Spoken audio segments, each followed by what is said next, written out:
Hi guys, এতিয়া গৰম দিনত কি পিন্ধে? সেইবোৰ কাপোৰ এতিয়া গৰম দিনত পিন্ধা হয়।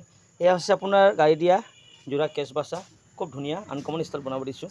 এই ডিজাইন এতিয়া ব্লেক কালাৰ বেলেগ অৰেঞ্জ কালাৰে বনোৱা হৈছে।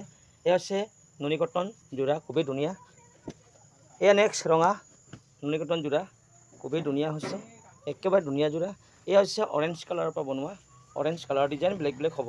এইবোৰ খুবেই ধুনীয়া কাপোৰ। এই আহিলে আপোনাৰ মেৰুন কালাৰ কপি কালাৰে তৈয়াৰ কৰা হৈছে। এয়া হৈছে আপোনাৰ ৰেড কালাৰ খুবেই ধুনীয়া। এয়া হৈছে আপোনাৰ একেবাৰে ডাঙৰ আহল বহল দীঘল ৰেড কালাৰ। এইবোৰ কাপোৰ খুবেই ধুনীয়া কাপোৰ। এই কাপোৰবোৰ গৰম দিনত পিন্ধা হয়, এইটো কাৰণে এই কাপোৰবোৰ প্ৰডাকশ্যন বেছিকৈ হৈ আছে এতিয়া মোৰ। গতিকে আপোনালোকে যদি কিনিব বিচাৰে তেতিয়াহ'লে এই কাপোৰবোৰ হ'লচেল দামত কিনিব পাৰিব, খুবেই কম দামত কিনি আপোনালোকে বিকিব পাৰিব। আটাইতকৈ ধুনীয়া কাপোৰ বুলি ক'লে এই কাপোৰবোৰে বুলি মই কিবা কৰোঁ, কিয়নো খুবেই ধুনীয়া হাতে বোৱা মাটিশালত বোৱা নুনি কটন যোৰা এইবোৰ। গতিকে ৰমাপ্পা সদায় অৰিজিন কাপোৰে দি আপোনালোকে সকলোৱে গম পায়।